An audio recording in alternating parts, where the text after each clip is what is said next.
Yeah, I think that there's a lot to dig into with the attempted assassination of Donald Trump back on July 13th in Butler, Pennsylvania. It was carried live. I think a lot of us saw that happen. We saw the gunshots, we heard it.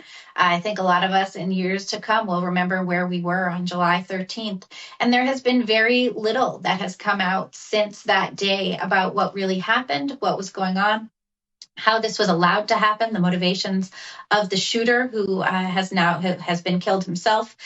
There's so many tragedies surrounding it. A man who was a retired firefighter was also killed in that shooting. Very tragic. Other people were hospitalized, and there hasn't been a lot. Kimberly Cheadle, who was the Secret Service head director of that program, resigned.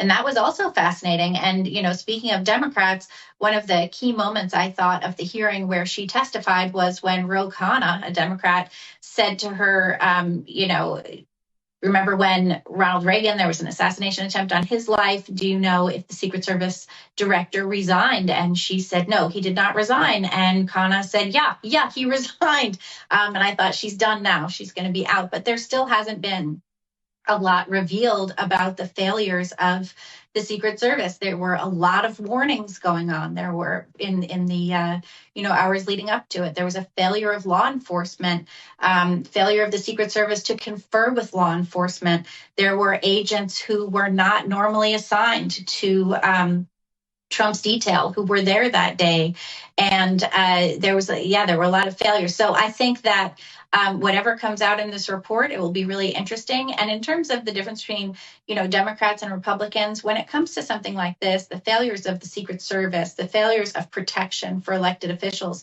that's something that I think should be and probably is near and dear to the heart of every elected official in Washington, because every one of these men and women relies on Secret Service protection at some point in their careers. And certainly many of them aspire to higher offices and would like to know and believe that they will be secure by the agency that is, tasked with protecting them.